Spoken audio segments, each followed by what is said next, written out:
السلام علیکم ورحمۃ اللہ وبرکاتہ نحمدہ ونصلی علی رسولہ الکریم اما بعد اعوذ باللہ من الشیطان الرجیم بسم اللہ الرحمن الرحیم رب اشرح لی صدری ویسر لی امری واحلل عقدۃ من لسانی یفقہوا قولی رب یسر ولا تعسر وتمم بالخیر وبک نستعین آمین یا الہی آمین۔ امید ہے آپ سب لوگ خیر سے ہوں گے۔ اللہ کے فضل سے آج ہم چھٹا پارہ سٹارٹ کر رہے ہیں۔ چھٹا پارہ سورہ نساء آیت 148 سے سورہ مائدہ کی آیت 77 پر مشتمل ہے۔ پارے کے شروع میں اللہ تعالیٰ سورہ نساء میں فرماتے ہیں کہ اللہ تعالیٰ بری بات کو پسند نہیں کرتا مگر یہ کہ اگر کوئی مظلوم شخص اپنے اوپر کیے جانے والے ظلم کے خلاف آواز اٹھائے تو اسے ایسا کرنے کی اجازت ہے۔ یعنی اللہ کو بالکل پسند نہیں ہے کہ کسی بری بات کو بلند آواز سے کہا جائے سوائے اس کے جس پر ظلم ہوا ہے، اور اللہ سننے والا اور جاننے والا ہے۔ پھر آیت 149 سے 152 میں ہے کہ اگر تم بھلائی کو ظاہر کر دیا کرو یا اسے چھپاؤ یا تم برائی کو معاف کر دیا کرو تو یقیناً اللہ بھی معاف فرمانے والا اور قدرت رکھنے والا ہے۔ یقیناً وہ لوگ جو کفر کرتے ہیں اللہ اور اس کے رسولوں کا اور چاہتے ہیں کہ تفریق کر دیں اللہ اور اس کے رسولوں کے مابین، اور وہ کہتے ہیں کہ ہم کچھ کو مانیں گے اور کچھ کو نہیں مانیں گے، اور وہ چاہتے ہیں کہ اس کے درمیان ایک راستہ نکال لیں، یہی لوگ حقیقت میں پکے کافر ہیں، اور ہم نے ان کافروں کے لیے بڑا ذلت آمیز عذاب تیار کر رکھا ہے۔ اور جو لوگ ایمان رکھتے ہیں اللہ پر اور اس کے رسولوں پر اور انہوں نے ان میں سے کسی کے مابین کوئی تفریق نہیں کی، یہ وہ لوگ ہیں کہ جنہیں اللہ ان کے اجر عطا فرمائے گا، اور اللہ تعالیٰ غفور اور رحیم ہے۔ پھر آیات 153 سے 159 میں وہ جرائم ہے جو یہود پر لعنت کا سبب بنے کہ اے نبی صلی اللہ علیہ وآلہ وسلم، اہل کتاب آپ صلی اللہ علیہ وآلہ وسلم سے یہ مطالبہ کر رہے ہیں کہ آپ ان پر ایک کتاب آسمان سے اتار لائیں۔ انہوں نے تو ان سے یہ بھی کہا تھا کہ ہمیں دکھاؤ اللہ کو اعلانیہ، تو ان کو آ پکڑا تھا کڑک نے ان کے اس گناہ کی پاداش میں۔ پھر انہوں نے بچھڑے کو معبود بنا لیا۔ اس کے بعد ہے کہ ان کے پاس بہت واضح نشانیاں آ چکی تھی، تو ہم نے ان تمام چیزوں سے درگزر کیا، اور ہم نے موسیٰ کو عطا کیا بڑا واضح غلبہ، اور ان کا عہد لینے کے لیے ہم نے ان کے سروں پر طور پہاڑ لا کھڑا کر دیا، اور انہیں حکم دیا کہ سجدہ کرتے ہوئے دروازے میں جاؤ، اور یہ بھی فرمایا کہ ہفتہ کے دن تجاوز نہ کرنا۔ ہم نے ان سے سخت قول و قرار لیے، تو انہوں نے اپنے اس عہد کو توڑ ڈالا۔ اس کے سبب ان کے اللہ کی آیات کے انکار اور انبیاء کو ناحق قتل کرنے کے سبب سے، اور ان کے اس طرح کہنے کی پاداش میں کہ ہمارے دل تو غلافوں میں بند ہیں، بلکہ حقیقت یہ ہے کہ اللہ نے ان کے دلوں پر مہر کر دی ہے ان کے کفر کے باعث، پس اب وہ ایمان نہیں لائیں گے مگر بہت ہی کم۔ پھر ہے کہ یہودی حضرت مریم علیہ السلام کی کردار کشی کیا کرتے تھے، حالانکہ وہ پارسا اور پاک دامن عورت تھی۔ اس پارے میں اللہ تعالیٰ نے اس امر کا بھی ذکر کیا کہ یہودی اپنی دانست میں عیسیٰ علیہ السلام کو قتل کر چکے تھے، جبکہ اللہ تعالیٰ فرماتے ہیں کہ عیسیٰ کو نہ قتل کیا گیا نہ سولی دی گئی، بلکہ اللہ تعالیٰ نے ان کو آسمانوں کی سمت اٹھا لیا۔ وہ قرب قیامت زمین پر دوبارہ واپس آئیں گے، اور پھر اہل کتاب میں ایک بھی ایسا نہ بچے گا جو حضرت عیسیٰ علیہ السلام کی موت سے پہلے ان پر ایمان نہ لا چکے، اور قیامت کے دن آپ ان پر گواہ ہوں گے۔ پھر آیت 160 سے 164 میں ہے کہ یہود پر پاکیزہ نعمتیں کیوں حرام کی گئی۔ باسبب ان کی ظالمانہ روش کے ہم نے ان پر وہ پاکیزہ چیزیں بھی حرام کر دی جو اصلاً ان کے لیے حلال تھی، اور باسبب اس کے کہ یہ باکثرت اللہ کے راستے سے خود بھی رکتے ہیں اور دوسروں کو بھی روکتے ہیں، اور باسبب ان کے سود کھانے کے جبکہ اس سے انہیں منع کیا گیا تھا، اور باسبب ان لوگوں کے مال ناحق ہڑپ کرنے کے، اور ان میں سے جو کافر ہیں ان کے لیے ہم نے بہت دردناک عذاب تیار کر رکھا ہے۔ اور البتہ جو لوگ ان میں سے پختہ علم والے ہیں اور اہل ایمان ہیں، وہ ایمان رکھتے ہیں اس پر جو اے نبی صلی اللہ علیہ وآلہ وسلم، آپ صلی اللہ علیہ وآلہ وسلم پر نازل کیا گیا، اس پر بھی جو آپ صلی اللہ علیہ وآلہ وسلم سے پہلے نازل کیا گیا، اور وہ نماز قائم کرنے والے ہیں، زکوٰۃ ادا کرنے والے ہیں، اور ایمان رکھنے والے ہیں اللہ پر بھی اور یوم آخرت پر بھی۔ یہ وہ لوگ ہیں جنہیں ہم ضرور اجر عظیم عطا فرمائیں گے۔ پھر اگلی 2 آیات میں 13 انبیاء کرام کا تذکرہ ہے۔ نبی صلی اللہ علیہ وآلہ وسلم، ہم نے آپ صلی اللہ علیہ وآلہ وسلم کی جانب بھی وحی کی ہے، جیسے ہم نے نوح اور ان کے بعد بہت سے انبیاء پر وحی کی تھی، اور ہم نے ابراہیم، اسماعیل، اسحاق، یعقوب اور ان کی اولاد کی طرف بھی وحی کی، اور عیسیٰ، ایوب، یونس، ہارون اور سلیمان کی طرف بھی وحی کی، اور داؤد کو تو ہم نے زبور جیسی کتاب عطا فرمائی، اور بھیجے وہ رسول جن کا ہم اس سے پہلے آپ صلی اللہ علیہ وآلہ وسلم کے سامنے تذکرہ کر چکے ہیں، اور ایسے رسول بھی جن کے حالات ہم نے آپ صلی اللہ علیہ وآلہ وسلم کے سامنے بیان نہیں کیے، اور موسیٰ سے تو کلام کیا اللہ نے جیسے کہ کلام کیا جاتا ہے۔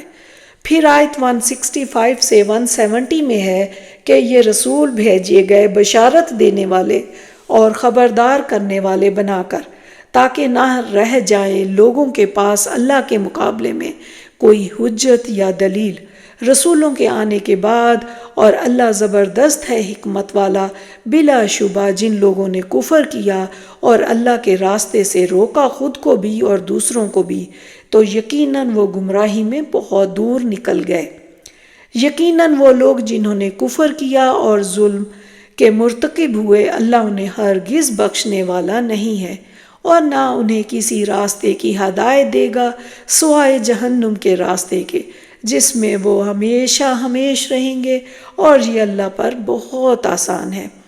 پھر ہے کہ اے لوگو، تمہارے پاس آ چکا ہے رسول صلی اللہ علیہ وآلہ وسلم حق کے ساتھ تمہارے رب کی طرف سے، تو اب تم ایمان لے آؤ، یہی تمہارے لیے بہتر ہے۔ اور اگر تم لوگ کفر پر اڑے رہو گے تو اللہ کا کیا بگاڑ لوگے؟ آسمانوں اور زمین میں جو کچھ ہے وہ اللہ ہی کا ہے، اور اللہ علیم بھی ہے، حکیم بھی ہے۔ ساتھ ہی اگلی آیت میں ہے، عیسائیوں سے کہا جا رہا ہے کہ اے اہل کتاب، اپنے دین میں غلو یعنی مبالغہ نہ کرو، اور اللہ کی طرف کوئی شے منسوب نہ کرو سوائے اس کے جو حق میں دیکھو۔ مسیح عیسیٰ ابن مریم تو بس اللہ کے رسول تھے، اور وہ اس کا ایک کلمہ تھے جو اس نے القا کیا مریم پر، اور ایک روح تھے اس کی طرف سے۔ پس ایمان لاؤ اللہ پر اور اس کے رسولوں پر، تثلیث یعنی کہ 3 خداؤں کا دعویٰ مت کرو، باز آ جو اسی میں تمہاری بہتری خیریت ہے۔ جان لو کہ اللہ تو بس ایک ہی الہ واحد ہے، وہ اس سے پاک ہے کہ اس کا کوئی بیٹا ہو۔ آسمانوں اور زمین میں جو کچھ ہے سب کچھ اسی کا ہے، اور اللہ کافی ہے بطور کارساز۔ اس آیت میں شرک اور غلو سے منع کیا گیا ہے۔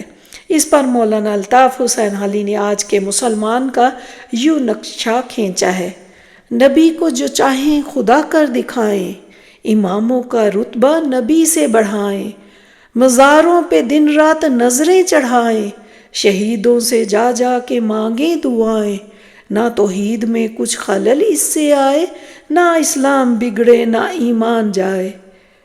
پھر اگلی آیت میں ہے کہ مسیح علیہ السلام کو اللہ کا بندہ ہونے میں کوئی عار یا تکبر و انکار ہرگز ہو ہی نہیں سکتا، اور نہ مقرب فرشتوں کو۔ پھر اس کی بندگی سے جو بھی دل چرائے اور تکبر اور انکار کرے، اللہ تعالیٰ ان سب کو اکٹھا اپنی طرف جمع کرے گا۔ پس جو لوگ ایمان لائے ہوں گے، انہوں نے نیک عمل کیے ہوں گے، تو ان کو ان کا پورا پورا اجر بھی دے گا اور انہیں مزید بھی دے گا اپنے خاص فضل میں سے، اور جنہوں نے ابدیت کے اندر آر محسوس کی تھی اور تکبر کیا تھا تو ان کو وہ دردناک عذاب دے گا، اور وہ نہیں پائیں گے اپنے لیے اللہ کے مقابلے میں کوئی حمایتی اور نہ کوئی مددگار۔ پھر آیت 174 سے 175 میں اللہ تعالیٰ نے قرآن مجید کو اپنی دلیل اور واضح روشنی قرار دیا ہے اور ارشاد فرمایا ہے کہ جو بھی قرآن مجید کو مضبوطی کے ساتھ تھامے گا اللہ تعالیٰ اس کو اپنے فضل اور رحمت میں داخل فرمائے گا اور اس کو صراط مستقیم پر چلائے گا۔ اس کے بعد آیت 76 میں کلالہ کے ترکے کے حکم کے بارے میں احکام ذکر کیے گئے ہیں کہ اے نبی صلی اللہ علیہ وآلہ وسلم، یہ آپ صلی اللہ علیہ وآلہ وسلم سے فتویٰ مانگ رہے ہیں، کہو کہ اللہ تمہیں کلالہ کے بارے میں فتویٰ دے رہا ہے۔ اگر کوئی شخص فوت ہو گیا اور اس کی کوئی اولاد نہیں اور نہ ماں باپ ہے اور اس کی صرف ایک بہن ہے تو اس کے لیے اس کے ترکے میں سے نصف ہے، اور وہ مرد یعنی کہ بھائی اس بہن کا مکمل وارث ہوگا۔ اگر اس بہن کی کوئی اولاد نہیں، پھر اگر 2 یا 2 سے زیادہ بہنیں ہوں تو وہ ترکے میں سے 2/3 کی حقدار ہوں گی، اور اگر کئی بہن بھائی ہوں تو ایک مرد کے لیے 2 عورتوں کے برابر حصہ ہوگا۔ اللہ واضح کیے دیتا ہے تمہارے لیے مبادہ کہ تم گمراہ ہو جاؤ، اور اللہ تو ہر چیز کا علم رکھنے والا ہے۔ اس کے بعد سورہ مائدہ ہے۔ یہ سورہ شریعت اور نفاذ شریعت کے موضوع پر اہم ترین سورہ ہے۔ اس سورہ مبارکہ کی اہمیت نبی پاک صلی اللہ علیہ وآلہ وسلم کے اس ارشاد سے سامنے آتی ہے کہ اپنے مردوں کو سورہ مائدہ اور خواتین کو سورہ نور سکھاؤ۔ اس سورہ کی 120 آیات ہیں، اور اس کی آیت 1 سے 10 میں اللہ تعالیٰ نے اہل ایمان کو اپنے وعدے پورے کرنے کا حکم دیا ہے، اور تمہارے لیے مویشی چپائے حلال کیے گئے ہیں سوائے ان کے جن کے نام پڑھ کر سنا دیے جائیں گے، مگر حالت احرام میں شکار کو حلال جاننے والا نہ بننا، یقیناً اللہ جو چاہے حکم کرتا ہے۔ اے اہل ایمان، مت بے حرمتی کرو اللہ کے شعائر کی، اور نہ حرمت والے مہینے کی، اور نہ ہدی کے جانوروں کی بے حرمتی کرو، اور نہ آزمین بیت الحرام کی، اور عزت و احترام میں فرق آئے۔ وہ طلبگار ہیں اپنے رب کے فضل اور اس کی خوشنودی کے، ہاں جب تم حلال ہو جو احرام کھول دو تو پھر تم شکار کرو، اور تمہیں آمادہ نہ کر دے کسی قوم کی دشمنی۔ انہوں نے روکے رکھا تمہیں مسجد حرام سے کہ تم بھی ان پر زیادتی کرنے لگو، اور تم نیکی اور تقوی کے کاموں میں تعاون کرو، اور گناہ اور ظلم و زیادتی کے کاموں میں تعاون مت کرو، اور اللہ کا تقوی اختیار کرو، یقیناً اللہ تعالیٰ سزا دینے میں بہت سخت ہے۔ اس کے بعد 10 چیزوں کی حرمت بیان کی گئی ہے، یعنی انہیں حرام قرار دیا گیا ہے۔ پہلے آتا ہے کہ مرا ہوا جانور، پھر بہتا ہوا خون، خنزیر کا گوشت، پھر جس چیز پر اللہ کے سوا کسی اور کا نام پکارا جائے، پھر جو جانور گھٹ کر مر جائے، اور جو جانور چوٹ لگ کر مر جائے، پھر جو جانور گر کر مر جائے، جو جانور سینگ لگ کر مر جائے، وہ جانور جس کو درندے پھاڑ کھائیں، مگر وہ جسے تم مرنے سے پہلے ذبح کر لو، اور 500 سے قسمت کا حال معلوم کرنا۔ اور اگلی آیات میں وہ پاکیزہ چیزیں ہیں جو حلال فرمائی ہیں۔ اے نبی صلی اللہ علیہ وآلہ وسلم، یہ لوگ آپ سے پوچھتے ہیں کہ ان کے لیے کیا کیا حلال ہے۔ آپ صلی اللہ علیہ وآلہ وسلم انہیں بتائیں کہ تمہارے لیے سب پاکیزہ چیزیں حلال کر دی گئی ہیں، اور یہ جو تم سدھاتے ہو شکاری جانوروں کو پھر چھوڑتے ہو ان کو شکار کے لیے، انہیں تم نے سکھایا ہے، اس میں سے جو اللہ نے تمہیں سکھایا ہے، تو تم ان کے شکار میں سے کھاؤ جو وہ تمہارے لیے روکے رکھیں، اور اس پر اللہ کا نام لے لو اور اللہ کا تقوی اختیار کرو، یقیناً اللہ بہت جلد حساب چکانے والا ہے۔ آج تمہارے لیے تمام پاکیزہ چیزیں حلال کر دی گئی ہیں، اور اہل کتاب کا کھانا تمہارے لیے حلال ہے۔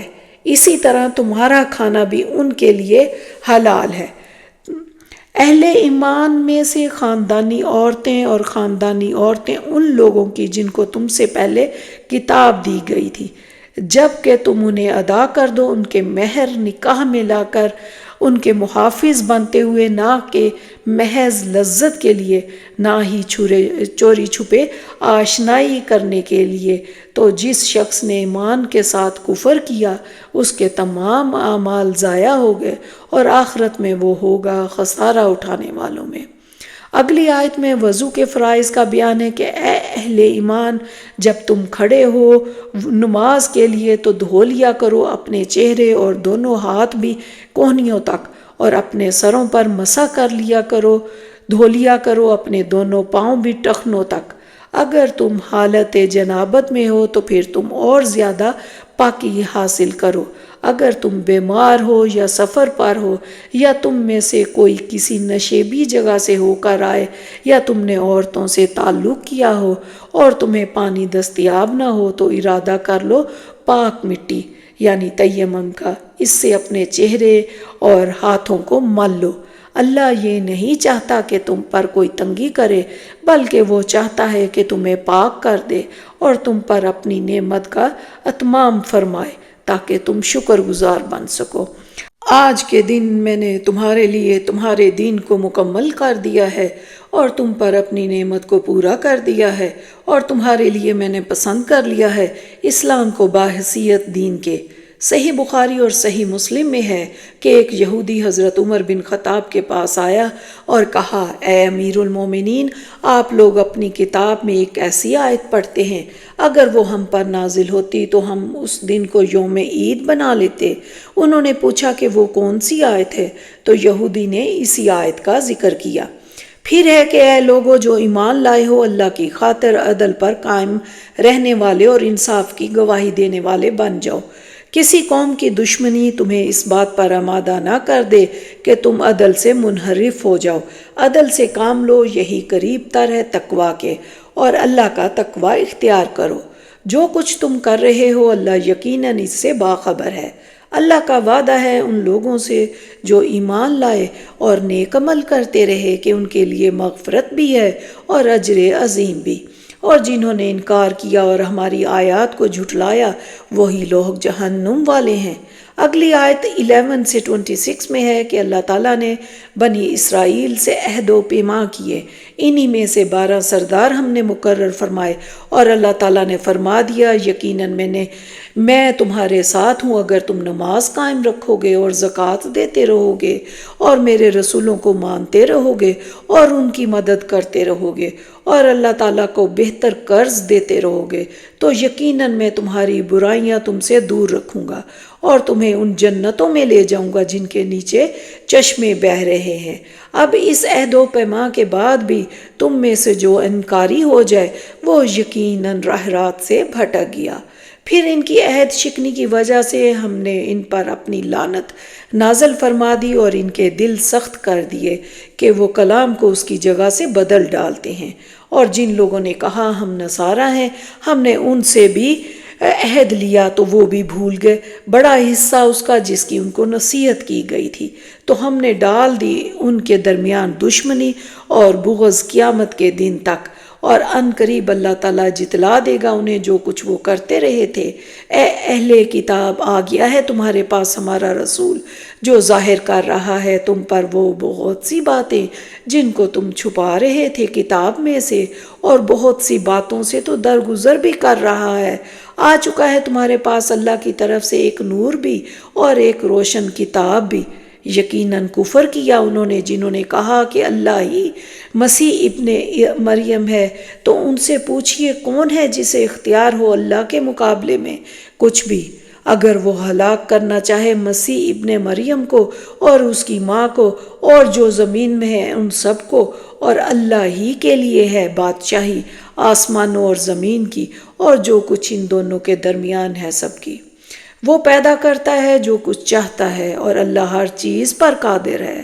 یہودی اور عیسائی کہتے ہیں کہ ہم اللہ کے بیٹے ہیں اور اس کے بڑے چہیتے ہیں، تو ان سے کہیے کہ پھر وہ تمہیں عذاب کیوں دیتا رہا ہے تمہارے گناہوں کی پاداش میں؟ وہ جسے چاہتا ہے بخش دیتا ہے اور جسے چاہتا ہے سزا دیتا ہے، اور اللہ ہی کے لیے ہے آسمانوں اور زمین اور جو کچھ ان دونوں کے درمیان ہے۔ سب کی بادشاہی اسی کی طرف ہے اور اسی کی طرف لوٹ کر جانا ہے۔ اے اہل کتاب، تمہارے پاس آ چکا ہے ہمارا رسول جو تمہارے لیے دین کو واضح کر رہا ہے، رسولوں کے ایک وقفے کے بعد، تاکہ تمہاری یہ بات نہ رہ جائے کہ ہمارے پاس تو کوئی آیا ہی نہ تھا بشارت دینے والا اور نہ کوئی خبردار کرنے والا۔ سن لو، آ گیا ہے تمہارے پاس بشارت دینے والا اور خبردار کرنے والا، اور اللہ ہر چیز پر قادر ہے۔ اور یاد کرو جب حضرت موسیٰ نے اپنی قوم سے کہا، اللہ نے تم پر جو انعامات کیے ہیں ان کو یاد کرو، تم میں انبیاء مبعوث کیے گئے، تم کو بادشاہت عطا کی گئی، تم کو وہ کچھ عطا کیا جو کائنات میں کسی دوسرے کو نہیں ملا۔ اللہ کے احسانات کا احساس دلانے کے بعد حضرت موسیٰ نے اپنی قوم کو کہا، اے میری قوم، تم لوگ ارض مقدس میں داخل ہو جاؤ۔ انہوں نے کہا، اگر تم لوگ ارض مقدس میں داخل ہو جاؤ گے تو یقیناً تم غالب آؤ گے۔ اگر تم مومن ہو تو صرف اللہ پر بھروسہ رکھو۔ اس حوصلہ افزا بات کو سن کر بھی وہ بزدل بنے رہے اور کہنے لگے، اے موسیٰ، وہاں پر تو زوراور سرکش لوگ ہیں، اور جب تک وہ وہاں سے نکل نہ جائیں ہم تو ہرگز وہاں نہ جائیں گے۔ ہاں، اگر وہ وہاں سے نکل جائے پھر تو ہم باخوشی چلے جائیں گے۔ حالانکہ کہا دو لوگوں نے جو اللہ کا خوف رکھنے والوں میں سے تھے، اور اللہ نے بھی ان دونوں پر انعام کیا تھا، تم ان کے مقابلے میں دروازے کے اندر داخل ہو جاؤ۔ جب تم اس میں داخل ہوں گے تو لازماً تم ہی غالب ہو جاؤ گے، اور اللہ پر توکل کرو اگر تم مومن ہو۔ لیکن قوم نے جواب دیا کہ اے موسیٰ، ہم لوگ کبھی وہاں نہیں جائیں گے، تم اور تمہارا رب جانے، اور جنگ کرے، ہم تو یہیں بیٹھے ہیں۔ موسیٰ اس سارے منظر کو دیکھ کر بہت رنجیدہ ہوئے اور اللہ کی بارگاہ میں آ کر کہنے لگے، اے میرے رب، مجھے اپنے اور اپنے بھائی کے علاوہ کسی پر کوئی اختیار حاصل نہیں، پس تو ہمارے اور نافرمانوں کے درمیان فیصلہ کر دے۔ پس اپنے نبی کی نافرمانی کی وجہ سے بنی اسرائیل کے لوگ منزل سے بھٹک گئے اور 40 برس تک در بدر کی ٹھوکریں کھاتے رہے۔ آج ہمیں بھی اپنے حالات پر غور کرنے کی ضرورت ہے، کہیں ہماری محرومیوں اور زوال کی وجہ اللہ اور اس کے رسول صلی اللہ علیہ وسلم کے راستے سے ہٹنا تو نہیں ہے۔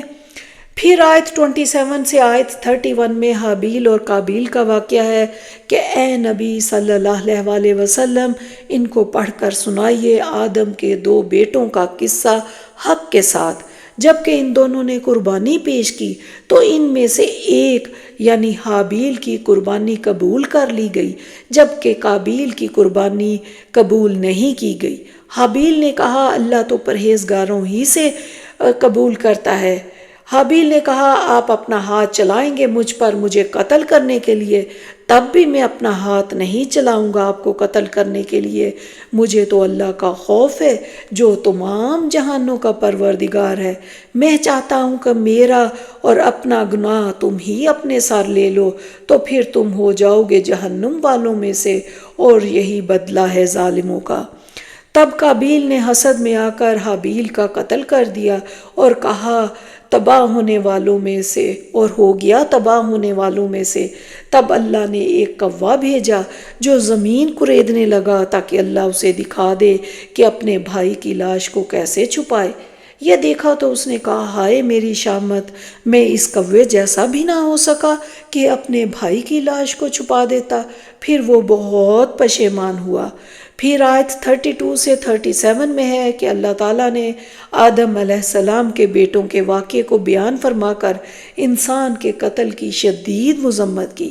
اللہ پاک فرماتے ہیں کہ جو ایک انسان کا ناحق قتل کرتا ہے وہ ایک انسان کا قتل نہیں کرتا بلکہ پوری انسانیت کا قتل کرتا ہے، اور جو ایک کو زندہ کرتا ہے وہ ایک کو زندہ نہیں کرتا بلکہ پوری انسانیت کو زندہ کرتا ہے۔ اور ان کے پاس ہمارے رسول آئے تھے واضح نشانیاں لے کر، لیکن اس کے باوجود ان میں سے بہت سے لوگ زمین میں زیادتیاں کرتے پھر رہے ہیں۔ یہی ہے سزا ان لوگوں کی جو لڑائی کرتے ہیں اللہ اور اس کے رسول سے اور زمین میں فساد پھیلاتے پھرتے ہیں، کہ انہیں عبرتناک طور پر قتل کر دیا جائے یا انہیں سولی چڑھایا جائے یا ان کے ہاتھ اور پاؤں مخالف سمتوں میں کاٹ دیے جائیں یا انہیں ملک بدر کر دیا جائے۔ یہ تو ان کے لیے دنیا کی زندگی میں رسوائی ہے اور آخرت میں ان کے لیے مزید بہت بڑا عذاب ہے، سوائے ان کے جو توبہ کر لیں اس سے پہلے کہ تم پر قابو پاؤ۔ بس جان لو کہ اللہ تعالیٰ مغفرت فرمانے والا مہربان ہے۔ اے اہل ایمان، اللہ کا تقوی اختیار کرو اور اس کا قرب تلاش کرو، اس کی راہ میں جہاد کرو تاکہ تم فلاح پاؤ۔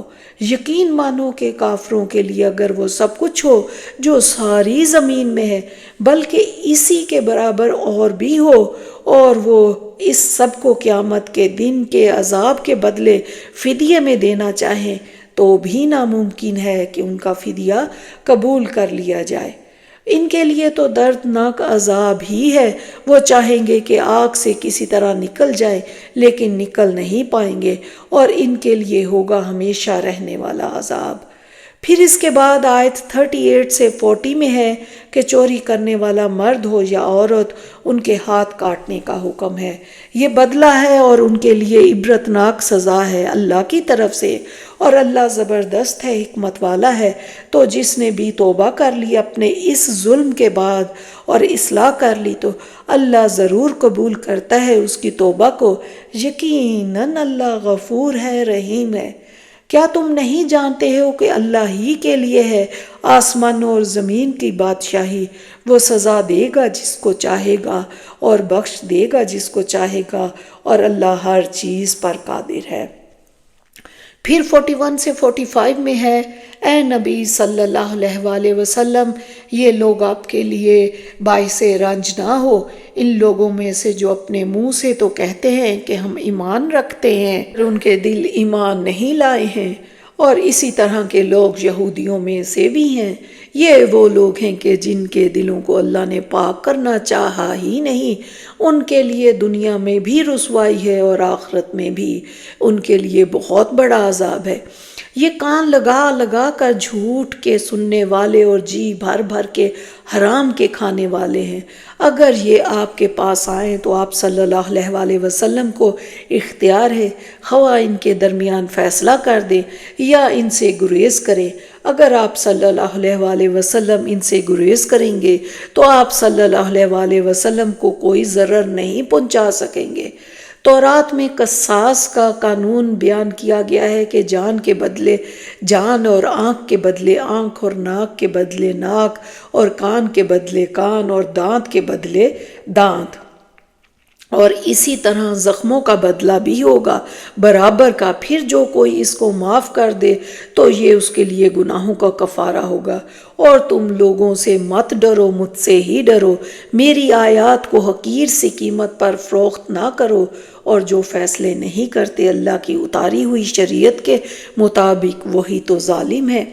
پھر آیت 46 سے 56 میں ہے کہ ہم نے ان کے پیچھے عیسیٰ بن مریم کو بھیجا جو اپنے سے پہلے کی کتاب یعنی تورات کی تصدیق کرنے والے تھے۔ ہم نے انہیں انجیل عطا فرمائی جس میں نور اور ہدایت تھی، اور وہ اپنے سے پہلے کی کتاب تورات کی تصدیق کرتی تھی، اور سراسر ہدایت اور نصیحت تھی پارسا لوگوں کے لیے۔ اور چاہیے کہ انجیل کے ماننے والے فیصلہ کریں اسی کے مطابق جو اللہ نے اس پر نازل کیا ہے، اور جو لوگ نہیں فیصلے کرتے اللہ کے اتارے ہوئے احکامات اور قوانین کے مطابق وہی تو فاسق ہیں۔ اور اب اے نبی صلی اللہ علیہ وآلہ وسلم، ہم نے آپ پر کتاب نازل فرمائی حق کے ساتھ جو اپنے سے پہلی کتابوں کی تصدیق کرتی ہے اور ان پر نگران ہے۔ تو آپ صلی اللہ علیہ وآلہ وسلم بھی فیصلہ کریں ان کے درمیان اس قانون کے مطابق جو اللہ نے نازل فرمایا، اور مت پیروی کرے ان کی خواہشات کی اس حق کو چھوڑ کر جو آ چکا ہے آپ صلی اللہ علیہ وآلہ وسلم کے پاس۔ تم میں سے ہر ایک کے لیے ہم نے ایک شریعت اور ایک راہ عمل طے کر دی ہے، اور اللہ چاہتا تو تم سب کو ایک ہی امت بنا دیتا، مگر اس نے چاہا وہ اس چیز میں تمہاری آزمائش کرے جو اس نے تم کو عطا کی، تو تم نیکیوں میں سے ایک دوسرے سے آگے نکلنے کی کوشش کرو۔ اللہ ہی کی طرف تم سب کا لوٹنا ہے، تو وہ تمہیں جتلا دے گا ان چیزوں کے بارے میں جن میں تم اختلاف کرتے رہے تھے۔ آپ ان کے معاملات میں خدا کی نازل کردہ وحی کے مطابق ہی حکم کیا کیجئے، ان کی خواہشوں کی تابعداری نہ کیجئے۔ کیا یہ جاہلیت کے فیصلے چاہتے ہیں؟ اور اللہ کے حکم اور فیصلے سے بہتر کس کا حکم ہو سکتا ہے؟ ان لوگوں کے لیے جو یقین رکھنے والے ہیں، اے ایمان والو، یہود و نصارہ کو اپنا دلی دوست، حمایتی اور پشت پناہ نہ بناؤ۔ وہ آپس میں ایک دوسرے کے دوست ہیں، اور تم میں سے کوئی ان سے دلی دوستی رکھے گا تو وہ انہی میں سے ہوگا۔ یقیناً اللہ ایسے ظالموں کو ہدایت نہیں دیتا۔ تو تم دیکھتے ہو ان لوگوں کے جن کے دلوں میں روگ ہے، وہ انہی کے اندر گھسنے کی کوشش کرتے رہتے ہیں، اور اس وقت اہل ایمان کہیں گے کیا یہ وہی لوگ ہیں جو اللہ کی قسمیں کھا کھا کر کہتے تھے کہ وہ تو تمہارے ساتھ ہیں؟ ان کے تمام اعمال غارت ہو جائیں گے اور وہ خسارے والے بن کر رہ جائیں گے۔ اگلی آیت میں اللہ پاک فرماتے ہیں کہ اے ایمان والو، جو کوئی بھی پھر گیا تم میں سے اپنے دین سے، تو اللہ کو کوئی پرواہ نہیں کہ وہ ان قریب تمہیں ہٹا کر ایک ایسی قوم کو لے آئے جنہیں اللہ محبوب رکھے گا اور وہ اسے محبوب رکھیں گے۔ ان کی صفات یہ ہوں گی کہ وہ اہل ایمان کے حق میں بہت نرم ہوں گے، کافروں پر بہت بھاری ہوں گے، اللہ کی راہ میں جہاد کریں گے، اور کسی ملامت کرنے والے کی ملامت کا کوئی خوف نہیں کریں گے۔ یہ اللہ کا فضل ہے، جس کو چاہے عطا کرتا ہے، اور اللہ بہت وسعت رکھنے والا ہے، سب کچھ جاننے والا ہے۔ مسلمانوں، تمہارا دوست خود اللہ ہے اور اس کا رسول ہے، اور ایمان والے ہیں جو نمازوں کی پابندی کرتے ہیں اور زکوٰۃ ادا کرتے ہیں اور رکوع کرنے والے ہیں۔ اے ایمان والو، ان لوگوں کو دوست نہ بناؤ جو تمہارے دین کو ہنسی کھیل بنائے ہوئے ہیں، خواہ وہ ان میں سے ہوں جو تم سے پہلے کتاب دیے گئے یا کفار ہوں۔ اگر تم مومن ہو تو اللہ تعالیٰ سے ڈرتے رہو، اور جب تم نماز کے لیے پکارتے ہو تو یہ لوگ اس کا مذاق اور کھیل بنا لیتے ہیں، یہ اس وجہ سے کہ یہ لوگ عقل سے عاری ہیں۔ پھر اگلی آیات 59 سے 77 میں ہے کہ آپ کہہ دیجئے اے یہودیوں اور نصرانیوں، تم ہم سے صرف اس وجہ سے دشمنیاں کر رہے ہو کہ ہم اللہ تعالیٰ پر اور جو کچھ ہماری جانب نازل کیا گیا ہے، جو کچھ اس سے پہلے اتارا گیا، اس پر ایمان لائے ہیں، اور اس لیے کہ تم میں اکثر فاسق ہیں۔ آپ صلی اللہ علیہ وآلہ وسلم کہیے، کیا میں تمہیں بتاؤں کہ اللہ کے ہاں اس سے بھی بدتر سزا پانے والے کون ہیں؟ وہ لوگ جن پر اللہ نے لعنت کی، جن پر وہ غضبناک ہوا، جن میں سے اس نے بندر اور خنزیر بنا دیے، اور جنہوں نے شیطان کی بندگی کی، یہ سب کے سب بہت برے مقام میں ہیں اور بہت زیادہ بھٹکے ہوئے ہیں سیدھے راستے سے۔ جب وہ تمہارے پاس آتے ہیں تو کہتے ہیں کہ ہم ایمان لے آئے، حالانکہ وہ داخل بھی ہوئے تھے کفر کے ساتھ اور نکلے بھی ہیں کفر کے ساتھ، اور اللہ خوب جانتا ہے جو وہ چھپائے ہوئے تھے۔ پھر اگلی آیات میں اللہ تعالیٰ نے یہودیوں کے ذات باری تعالیٰ کے بارے میں منفی اقوال کو بھی پیش کیا کہ معاذ اللہ، وہ کہتے ہیں کہ اللہ کا ہاتھ بند ہو گیا ہے، اور ان پر لعنت ہے اس کے سبب جو انہوں نے کہا، بلکہ اللہ کے دونوں ہاتھ تو کھلے ہوئے ہیں، وہ جیسے چاہے خرچ کرتا ہے۔ ہم نے ان کے مابین قیامت تک کے لیے دشمنی اور بغض ڈال دیا ہے۔ جب کبھی یہ آگ بھڑکاتے ہیں جنگ کے لیے، اللہ اس کو بجھا دیتا ہے، پھر بھی یہ زمین میں فساد مچانے کے لیے بھاگ دوڑ کرتے رہتے ہیں، اور اللہ ایسے مفسدوں کو پسند نہیں کرتا۔ اگر اہل کتاب ایمان لے آتے اور تقوی کی روش اختیار کرتے تو ہم ان سے ان کی برائیوں کو دور کر دیتے اور ہم لازم انہیں داخل کرتے نعمتوں والے باغوں میں۔ اے رسول صلی اللہ علیہ وسلم، پہنچا دیجئے جو کچھ نازل کیا گیا آپ صلی اللہ علیہ وسلم کی طرف، آپ صلی اللہ علیہ وسلم کے رب کی جانب سے، اور اگر بالفرض آپ صلی اللہ علیہ وسلم نے ایسا نہ کیا تو گویا آپ صلی اللہ علیہ وسلم نے اس کی رسالت کا حق ادا نہیں کیا، اور اللہ آپ صلی اللہ علیہ وسلم کی حفاظت کرے گا لوگوں سے۔ یقیناً اللہ کافروں کو راہ یاب نہیں کرتا۔ بے شک وہ لوگ جو ایمان لائے اور وہ لوگ جو یہودی، عیسائی اور نصارہ ہوئے، اپنے اپنے زمانے میں جس قوم اور جس گروہ سے جو کوئی ایمان لایا اللہ پر اور یوم آخرت پر، اس نے اچھے عمل کیے تو ان پر نہ کوئی خوف ہوگا اور نہ وہ غم سے دوچار ہوں گے۔ ہم نے بنی اسرائیل سے عہد لیا، ان کی طرف بہت سے رسول بھیجے، لیکن جب بھی کبھی ان کے پاس رسول لے کے آیا وہ چیز جو ان کی خواہشات نفس کے خلاف تھی تو ایک گروہ کو انہوں نے جھٹلایا اور ایک گروہ کو قتل کرتے رہے۔ انہوں نے سمجھا ان پر کوئی پکڑ نہیں آئے گی تو وہ بہرے بھی ہو گئے اور اندھے بھی ہو گئے، پھر اللہ نے انہیں معاف کر دیا۔ نتیجہ یہ ہوا پھر ان میں سے اکثر لوگ اور زیادہ اندھے اور بہرے ہو گئے، اور جو کچھ وہ کر رہے ہیں اللہ اسے دیکھ رہا ہے۔ یقیناً کفر کیا ان لوگوں نے جنہوں نے کہا اللہ مسیح ابن مریم ہی ہے، جبکہ مسیح نے تو کہا تھا اے بنی اسرائیل، بندگی اور پرستش کرو اللہ کی جو میرا بھی رب ہے اور تمہارا بھی رب۔ یقیناً جو بھی اللہ کے ساتھ شرک کرے گا تو اللہ نے اس پر جنت کو حرام کر دیا ہے اور اس کا ٹھکانہ آگ ہے، اور ایسے ظالموں کے لیے کوئی مددگار نہیں ہوگا۔ یقیناً کفر کیا ان لوگوں نے جنہوں نے کہا اللہ تین میں سے تیرا ہے، جبکہ حقیقتاً نہیں کوئی الہ سوائے ایک ہی الہ کے، اور اگر یہ باز نہ آئے اس سے جو کچھ یہ کہہ رہے ہیں تو ان میں سے جو کافر ہیں ان پر دردناک عذاب آ کر رہے گا۔ تو کیا یہ لوگ اللہ کی جناب میں توبہ اور اس سے استغفار نہیں کرتے؟ اور اللہ تو غفور اور رحیم ہے۔ مسیح ابن مریم اور کچھ نہیں سوائے اس کے کہ وہ ایک رسول تھے، ان سے پہلے بھی بہت سے رسول گزر چکے تھے۔ ان کی والدہ صدیقہ تھی، دونوں کھانا کھاتے تھے۔ دیکھو کس طرح ہم ان کے لیے اپنی آیات واضح کر رہے ہیں، پھر دیکھو وہ کہاں سے الٹا دیے جاتے ہیں۔ آپ صلی اللہ علیہ وسلم کہیے کیا تم پوچھتے ہو اللہ انہیں جو تمہارے لیے نہ کسی نقصان کا اختیار رکھے اور نہ نفع کا، جبکہ اللہ ہی سبب کچھ سننے والا اور جاننے والا ہے۔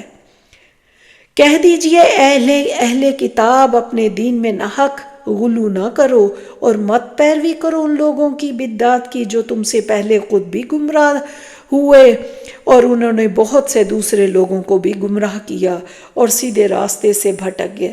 بنی اسرائیل کے کافروں پر حضرت داؤد علیہ السلام اور حضرت عیسیٰ بن مریم علیہ السلام کی زبانی لعنت کی گئی ہے، اس وجہ سے کہ وہ نافرمانیاں کرتے تھے، وہ حد سے بڑھ جانے والے تھے۔ یقیناً آپ ایمان والوں کا سب سے زیادہ دشمن یہودی اور مشرکوں کو پائیں گے، اور ایمان والوں سے سب سے زیادہ دوستی کے قریب آپ یقیناً انہیں پائیں گے جو اپنے آپ کو نصارہ کہتے ہیں۔ یہ اس لیے کہ ان میں علماء اور عبادت کے لیے گوشہ نشین افراد پائے جاتے ہیں، اس وجہ سے کہ وہ تکبر نہیں کرتے۔ یہاں پر چھٹا پارہ مکمل ہوتا ہے۔ اب ہم اس میں سے اپنے لیے عمل اور غور و فکر کے کچھ پوائنٹس دیکھتے ہیں۔ اس پارے کا ایک سبب ہے کہ کسی کے بھی دنیاوی یا دینی عیب، برائی سرعام نشر کرنا اللہ کو پسند نہیں، لیکن مظلوم ظالم کے خلاف اپنی آواز کو بلند کر سکتا ہے۔ پھر ہے کہ دین میں غلو سے بچیں، کیونکہ سنن ابن ماجہ ہے کہ پہلی قومیں غلو کی وجہ سے تباہ و برباد ہو گئی۔ اور یاد رکھنے کی بات ہے مفہوم حدیث ہے کہ جن گھروں میں قرآن پڑھا جاتا ہے وہ گھر روشن ہو جاتے ہیں، وہ گھر آسمان والوں کو ایسے نظر آتے ہیں جیسے زمین والوں کو ستارے۔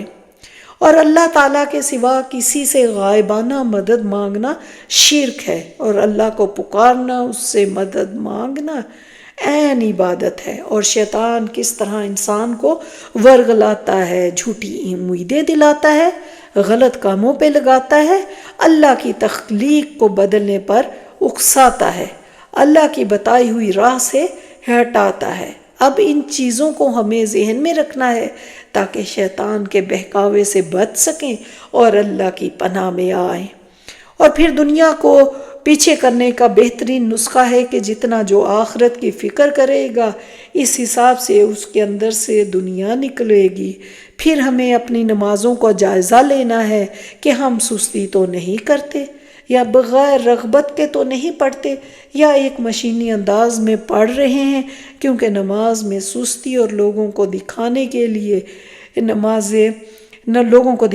لیے نماز منافقت کی علامات میں سے ہے۔ اللہ سے دعا کریں کہ یا رب نماز کو میری آنکھوں کی ٹھنڈک بنا دے۔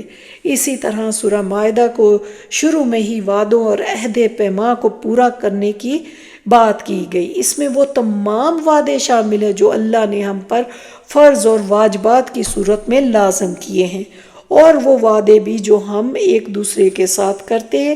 کیا ہم نے کبھی سوچا کہ آخرت میں ان وعدوں کے بارے میں پوچھا جائے گا؟ ہمارا دین ادب و احترام کا دین ہے۔ وہ تمام چیزیں جن کا تعلق خاص اللہ تعالیٰ کے ساتھ ہے ان کا ادب اور تعظیم لازم ہے، جیسے قرآن مجید کی، مساجد کی، اذان کی، تنظیم نو وغیرہ۔ کھانے پینے کی تمام اشیاء حلال ہیں، حرام صرف وہ ہے جس کی قرآن اور سنت میں وضاحت کر دی گئی ہے۔ ہمارا دین مکمل ہو چکا ہے، قرآن میں یہ بات ہے تو اب اس میں نئی چیزیں ایجاد کرنا بدعت اور گمراہی ہے۔ ان لوگوں کی دوستی سے جو بچے جو دین اور دین والوں کا مذاق اڑاتے ہیں، اور ایسی مجالس میں بیٹھنے کی ممانعت ہے جہاں دین اور اللہ کی آیات کا مذاق اڑایا جاتا ہے، اور یہ اللہ کے نزدیک ناپسندیدہ مجالس ہے۔ ایسی مجالس میں بھی نہیں بیٹھنا چاہیے جہاں صریحاً اللہ کی نافرمانی ہو رہی ہے۔ ایسی مجالس کا بائیکاٹ کرنا چاہیے، وہاں خاموش بیٹھے رہنا بھی غلط ہے۔ پھر سورۃ مائدہ میں اہل کتاب کا ذکر کرتے ہوئے اللہ سبحانہ تعالیٰ فرماتے ہیں آیت 66 میں کہ اگر وہ تورات اور انجیل کی پابندی کرتے، اس کی جو ان کی طرف سے ان کے رب کی جانب سے نازل کیا گیا، تو یقیناً وہ اپنے اوپر سے اور اپنے پاؤں کے نیچے سے کھاتے۔ ان میں سے ایک جماعت درمیانے راستے والی ہے، ان میں سے بہت سے لوگ برا ہے جو کر رہے ہیں۔ اگر یہ لوگ اللہ کے احکامات مانتے تو انہیں زبردست خوشحالی حاصل ہوتی۔ اس آیت میں ایک خوشخبری ہے کہ یاد رہے اللہ کی عبادت کرنے سے رزق میں کمی نہیں آتی، نقصان نہیں ہوتا، بلکہ رحمتیں برستی ہیں، قناعت آتی ہے۔ اگر قناعت ہو تو انسان تھوڑے پر بھی راضی اور خوش ہو جاتا ہے۔ وہ رب کا شکر گزار ہوتا ہے کہ اس نے بہت عطا کیا، پھر اس رضا اور شکر سے نعمتیں امڑنا شروع ہو جاتی ہیں، اطمینان قلب نصیب ہوتا ہے۔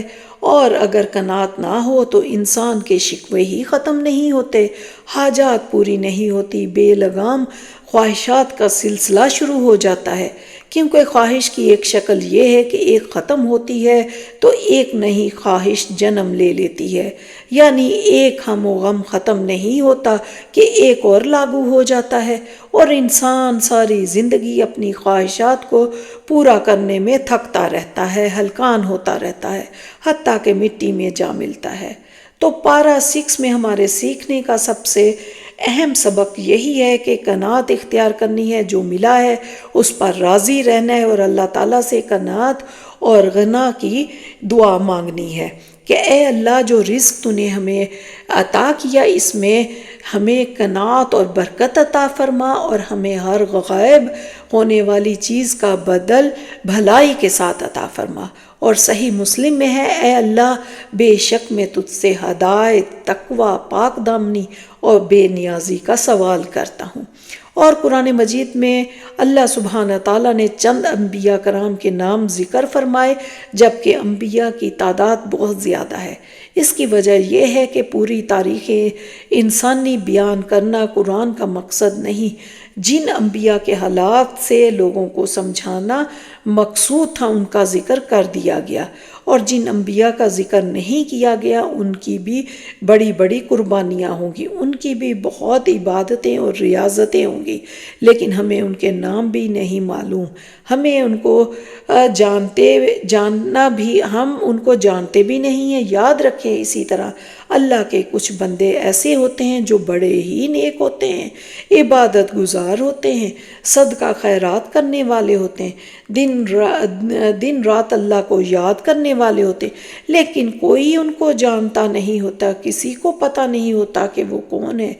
دیکھیے بالکل عام لگتے ہیں دیکھنے میں، لیکن اللہ کے ولی ہوتے ہیں، اللہ کے دوست ہوتے ہیں، اللہ کے محبوب ہوتے ہیں۔ تو اس سے کوئی فرق نہیں پڑتا کس کا نام کتنا روشن ہوا، اصل بات تو یہ ہے کہ اللہ کی نگاہ میں کیا اصل مقام حاصل ہوا۔ پس آخر میں دعا ہے کہ رب تعالی ہم سب کو ہدایت پر رکھے، آمین۔ ربنا تقبل منا انک انت السمیع العلیم وتب علینا انک انت التواب الرحیم۔ السلام علیکم ورحمۃ اللہ وبرکاتہ۔